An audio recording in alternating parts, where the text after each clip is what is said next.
Buen día. Hoy estudiaremos el concepto y el tratamiento legal que tienen las penas en Colombia. Este punto nos será de utilidad para preparar el material de estudio de la convocatoria Distrito Capital 5 en punto del material de la Secretaría Distrital de Seguridad, Convivencia y Justicia. Iniciamos diciendo que el concepto de pena es un pilar fundamental para el derecho penal, la dogmática penal y para el derecho o el régimen penitenciario y carcelario. Para poder preparar estos perfiles, haremos un abordaje legal, constitucional, doctrinal y jurisprudencial a la materia. En el curso que preparamos de la Fiscalía ya hicimos un abordaje constitucional a determinadas disposiciones que pueden referir a este tema. Sin embargo, para el video de hoy trataremos unos artículos concretos en punto solo de la pena.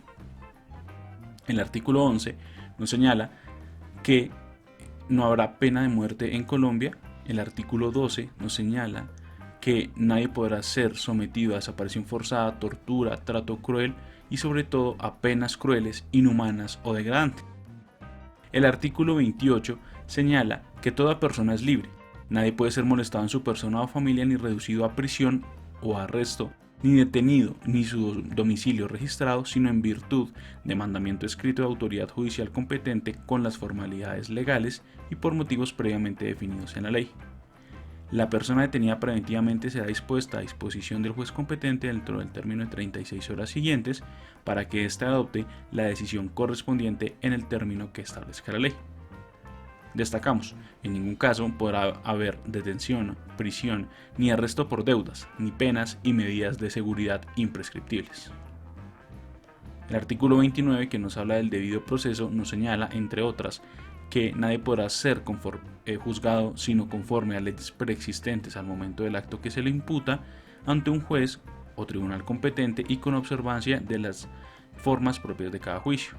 En materia penal, la ley permisiva o favorable, aun cuando sea posterior, se aplicará de preferencia a la ley restrictiva o desfavorable. A esto se le conoce como principio de favorabilidad. Adicionalmente, señala que toda persona se presume inocente mientras no se le haya declarado judicialmente culpable. Quien sea sindicado tiene derecho a la defensa, a la asistencia de un abogado escogido por él o de oficio durante la investigación y el juzgamiento, a un debido proceso público, sin dilaciones injustificadas, a presentar y controvertir pruebas que se alleguen en su contra, a impugnar la sentencia que le condene y a no ser juzgado dos veces por el mismo hecho. A esto se le conoce como el principio del non bis in idem. Es nula de pleno derecho la prueba obtenida con violación del debido proceso. A las reglas de exclusión probatoria haremos referencia en un video más adelante. Finalmente, decir que el artículo 34 señala que se prohíben las penas de destierro, prisión perpetua y confiscación, entendiendo que se permite, en algunos casos, la extinción de dominio sobre bienes adquiridos por enriquecimiento ilícito, perjuicio del tesoro público o con grave deterioro de la moral social. Este es el marco constitucional para entender la pena en Colombia. Ahora, nos vamos al fundamento legal. Para ello debemos acudir al Código Penal colombiano, en cuyo caso el artículo 3 señala que son principios de las sanciones penales los siguientes. La imposición de la pena o la medida de seguridad responderá a los principios de necesidad, proporcionalidad y razonabilidad. El principio de necesidad se entenderá en el marco de la prevención y conforme a las instituciones que la desarrollan. Artículo importante, el número 4. Funciones de la pena. La pena cumplirá las funciones de prevención general, retribución justa, prevención especial, reinserción social y protección al condenado. El siguiente video será sobre las funciones y fines de la pena. Artículo 34. Las penas que se puedan imponer con arreglo a este código son principales, sustitutivas y accesorias privativas de otros derechos cuando no obren como principales. En los eventos de delitos culposos o con penas no privativas de la libertad, cuando las consecuencias de la conducta han alcanzado exclusivamente al autor, a sus ascendientes, descendientes, cónyuge, compañero o compañera permanente, hermano, adoptante o adoptivo, o pariente hasta el segundo grado de afinidad, se podrá prescindir de la imposición de la sanción penal cuando ella no resulte necesaria. Esta disposición subrayada se extiende por parte de la Corte Constitucional a las parejas del mismo sexo. Ahora, el artículo 35 nos habla de las penas principales. Nos señala que son penas principales la privativa de la libertad de prisión, la pecuniaria de multa y las demás privativas de los derechos que como tal se consagran en la parte especial. Ustedes notan en pantalla que hay una parte tachada que hablaba de la prisión perpetua revisable. ¿Qué pasó en Colombia con esto? Pues que esta disposición fue derogada y tachada de inexequible por parte de la Corte Constitucional, como quiera que por parte de la sentencia C-294-2021 se atacó la constitucionalidad del acto legislativo 01-2020 que modificaba la Constitución para permitir este precepto, y correlativamente la sentencia C-155-2022 atacaba en la parte que regula la ley 2098 de 2021 sobre la misma materia. Decir entonces, además, que el artículo 36 nos habla de las penas sustitutivas y nos dice que la prisión domiciliaria sustituye a la pena de prisión y el arresto de fin de semana convertible en arresto ininterrumpido es sustitutivo de la multa. Hay un inciso que nos agregaron este año por parte de la ley 2292 y dice que la prestación de servicios de utilidad pública para mujeres cabeza de familia será sustitutiva de la pena de prisión, de conformidad con los parámetros previstos en la presente ley, esto es en la 2292. Ahora nos vamos a un artículo que es el artículo 37 y es el de la prisión, que es quizás la pena más común y la más aclamada por el público. La pena de prisión se sujetará a las siguientes reglas. Primero, la pena de prisión para los tipos penales tendrá una duración máxima de 50 años, excepto en los casos de concurso. Veremos en el curso de Derecho Penal General que el término concurso alude a la existencia simultánea de dos o más conductas punibles, o sea, de dos o más delitos, o de dos o más autores o personas que concursan en el delito, en la comisión de una conducta punible. Ya vamos a ver qué pasa con este acápite tachado de los 60 años. Además nos dice que la prisión se sujeta, segundo, su cumplimiento, así como los beneficios penitenciarios que supongan la reducción de su condena se ajustarán a lo dispuesto en las leyes y en el presente código. Y tercero, la detención preventiva no se reputa como pena. Sin embargo, en los casos de condena, el tiempo cumplido bajo tal circunstancia se computará como como parte cumplida de la pena. Este tema es objeto de bastantes debates por parte de la doctrina, la jurisprudencia, y es entender que la detención preventiva, sin tomar postura en este video, sino solamente enunciando el debate, se contrapone y choca con ese artículo que ya leímos constitucional sobre la presunción de inocencia. Si una persona se presume, esto es inocente hasta tanto no se demuestre su responsabilidad y participación, además de la existencia misma del delito, la detención preventiva para algún sector de la academia y la jurisprudencia se entendería contraria a esta disposición. También se dice que es una pena anticipada y es una forma de coacción y de coerción que excede los límites de los principios legales y constitucionales. Asimismo, se tiene el tema de que una vez condenado se computará, esto es, el periodo en el que una persona sufre esa detención preventiva y afronta, por ejemplo, su juicio privado de la libertad, hará como una especie de ahorro al tiempo total que habrá de pagar porque ya lo venía pagando. Situación que confirma el hecho de que es una pena anticipada y una pena, por más anticipada que sea, es una pena. Y se impuso sin la existencia de sentencia condenatoria en contra. Esto lo dejamos acá y eventualmente lo someteremos a un video. Ahora, artículo 31. Esto lo controvertimos en el orden y lo hacemos por una razón académica. Concurso de conductas punibles. Ya vimos que es la comisión de varias conductas y nos vamos al inciso segundo de este artículo 31 que ustedes pueden encontrar, por ejemplo, en la página del Senado, donde nosotros recomendamos hacer la lectura, y es un artículo que es un poco más extenso de lo que simplemente nosotros estamos destacando acá, pero señala que en los eventos de concurso la pena privativa de la libertad no podrá exceder de los 60 años. Esto se complementa con el numeral primero del artículo 37, esto es los topes máximos de prisión que hay en Colombia. Ahora, vamos a analizar unas disposiciones de la sentencia C-014-2023. Esta sentencia analiza la ley 2197 de 2022. En el artículo 5 modificaba ese artículo 31 que ya leímos. Ese artículo nos trae una serie de topes al artículo 37, que nos trae una serie de topes a la imposición de una pena en Colombia, y también al límite que el legislador traía en ese mandato constitucional que solamente le asista a él, que es el de modificar las leyes en Colombia. Y nos dice lo siguiente: originalmente este artículo tenía, o el Código Penal tenía, un tope de 40 años para el tema de la pena a imponer. Recordemos que el Código Penal es del año 2000. La ley 890 trajo unas disposiciones que modificaban ese artículo 31, además de muchas otras disposiciones, aumentando y gravando las penas. Dispuso que el límite personal sería de 50 años, o mejor, individual sería de 50 años, mientras que existiría un tope de 60 años a los casos del concurso.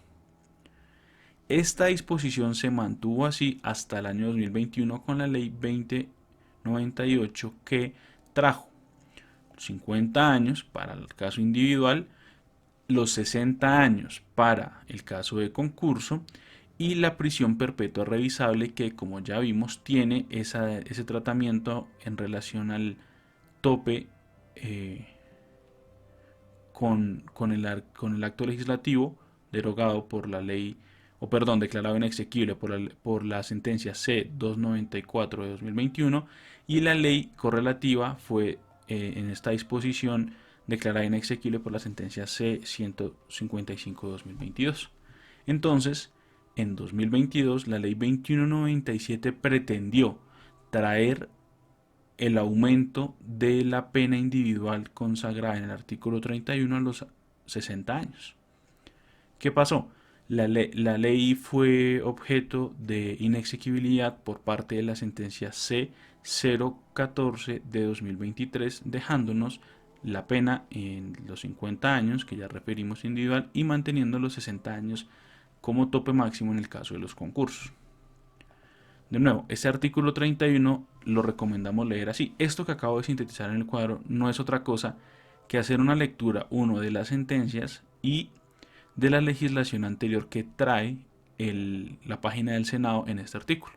Texto original cuando se modificó por la ley 890, texto original de la ley 599, y nos trae la disposición y la modificación que traía la ley 2098 de 2021 y la parte tachado. Entonces, nos decía esta parte que en los eventos de concurso la pena no podrá superar 60 años, salvo cuando al menos una de las disposiciones de la ley penal infringidas contemple como pena la prisión perpetua revisable, situación que, como vimos, ya no aplica en nuestro ordenamiento jurídico y que pues, desde el momento inicial de todas estas procedimientos y trámites en el Congreso se veía llamada a fracasar. Entonces, en síntesis, hoy el tope máximo es de 50 años para los casos particulares y en los casos de concurso será de 60 años. Pero entendamos un poco la sentencia C-014 de 2023. Acá se demandaban, dentro de otras cosas, los artículos de esta ley, ojo, 2197 de 2022, se demandaban artículos como el cuarto, quinto, séptimo, 11, 13, 16, 20, 21 y 30 de esta disposición, que creaba una serie de artículos que modificaba otros, modificaba por ejemplo el artículo 33A, el artículo 58, el artículo 239, adicionaba disposiciones al artículo 264A, 353B, 429D y modificaba adicional al artículo 310 del Código Penal y traía una disposición nueva en punto de la regulación de armas, elementos, dispositivos menos letales y munición. Después miraremos las demás normas demandadas, quizás en un short o en alguna imagen para nuestras redes sociales, pero nos vamos a centrar en ese artículo quinto que traía una modificación al artículo 37 y a las disposiciones de los topes. Entonces, se nos dice que la libertad, uno de los conceptos o de los fundamentos de las consideraciones que traía la sentencia es la libertad de configuración legislativa en materia punitiva. Esta libertad de configuración legislativa es aquella que señala que solo el Congreso puede reglamentar, cancelar y en últimas permitir, prohibir o castigar por parte de un mandato legal. Esto es que solo lo puede hacer una ley. Esta libertad de configuración no es absoluta y tiene una serie de límites explícitos que están en la Constitución, límites implícitos que están dirigidos a que la regulación o modificación en materia de política criminal propenda siempre por la realización de los fines del Estado que está en la Constitución, y esos limitantes deben operar en todas y cada una de las atribuciones que el Congreso se llegue a adjudicar a la hora de tramitar una disposición legislativa. Adicionalmente nos dice que en punto de esta materia, la libertad de configuración legislativa, el artículo cuarto, que ya lo leímos, respeta unos fines esenciales de la pena. Sin embargo, no existen criterios objetivos para sancionar. Esto es que en tanto hecho social y demás no funciona de esta manera el derecho penal, sino que se hace por un análisis y ponderación de los momentos históricos y el impacto que se llega a tener en la comunidad. Solo la justa medida y la ponderada de la coerción estatal es compatible con estos mandatos.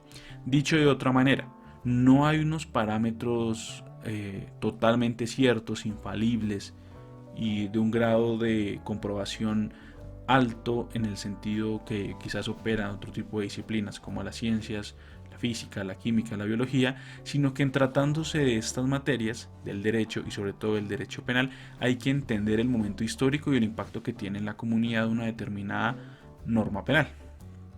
Y ahí es donde emergen esos principios que ya referimos de razonabilidad y proporcionalidad de la pena, y estos se deben dar valorando la gravedad de la conducta, la repercusión de la afectación al interés general y orden social, además de, comillas, primero, la importancia del bien jurídico tutelado, segundo, la gravedad de la amenaza o ataque a ese bien jurídico, tercero, el ámbito diferenciado, el dolo o la culpa, de responsabilidad subjetiva del infractor, cuarto, la actitud procesal del imputado, el caso concreto y el fin de la resocialización del penalmente responsable. Estos elementos suenan muy abstractos, pero en la materia que más se logra concretar es en el derecho penal. Una pena no solo puede responder al afán de venganza, a confundir la justicia con venganza, como decía Dostoyevsky en Memorias del Subsuelo, una novela que recomendamos su lectura, o a la simple arbitrariedad del legislador. Las penas deben responder a estos principios: razonabilidad, proporcionalidad y, obviamente, necesidad. Ahora, también nos hablan en esta sentencia del estado de cosas inconstitucional y el estándar constitucional mínimo de una política criminal. Este será el tercer video en la serie de preparación del sistema penitenciario.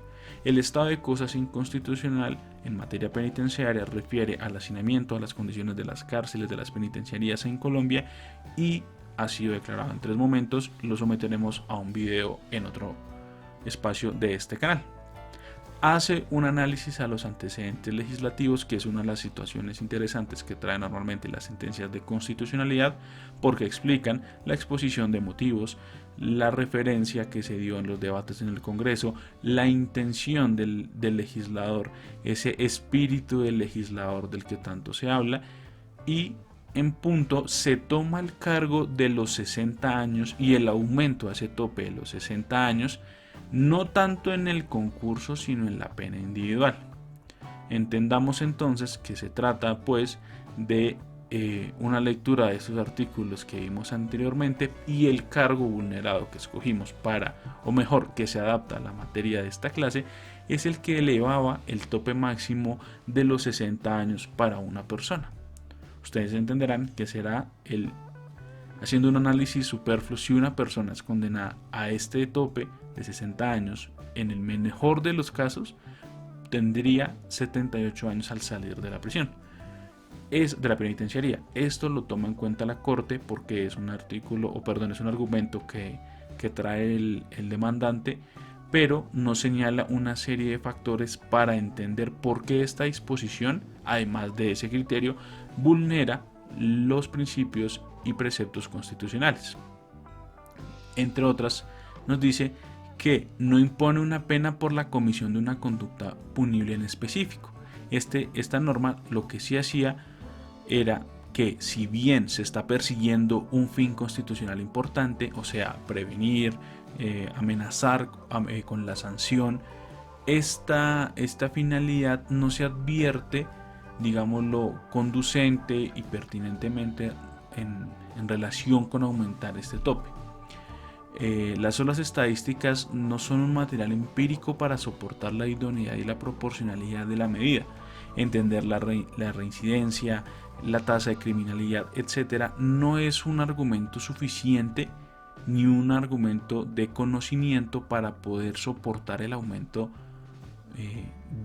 de manera necesaria, justa y proporcionada del tope máximo de la pena a cumplir en Colombia. ¿Por qué? Un dato por sí solo no es conocimiento, es precisamente eso, un dato. Y para soportar de manera correcta un tratamiento, una norma, una disposición penal, se requiere de más. Además de estos factores, la sentencia señala que, como quiera que este aspecto de la ley será tachado inexequible, se tiene que hacer o apelar a la figura de la reviviscencia de lo normado en la ley 2197 de 2022. Esto que ya señalamos en el cuadro que hicimos acá, no hacía otra cosa más que acudir o apelar a una norma anterior para suplir un vacío ante la gravedad de la existencia del mismo.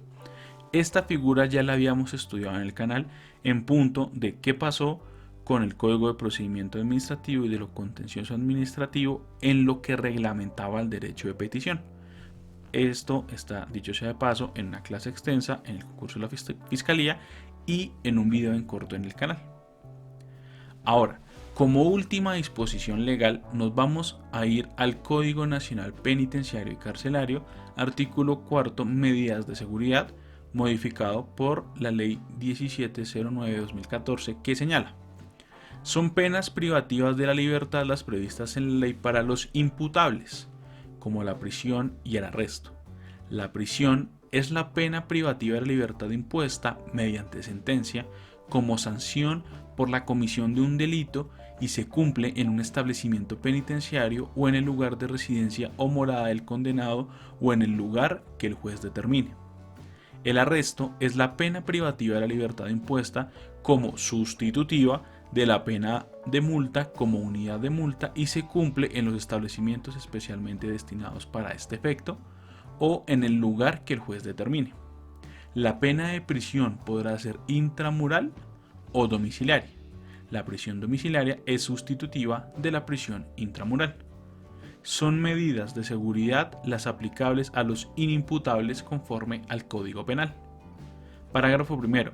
En ningún caso el goce efectivo del derecho de libertad a la aplicación de mecanismos sustitutivos de la pena privativa de la libertad o a cualquier otro beneficio administrativo, judicial o administrativo podrá estar condicionada al pago de la multa. Parágrafo segundo. En firme la sentencia, la misma se remitirá a la jurisdicción coactiva para que se ejecute el cobro de la multa como pena accesoria de la pena de prisión. No toda pena de prisión tiene la pena accesoria, pero toda pena accesoria requiere de una pena principal.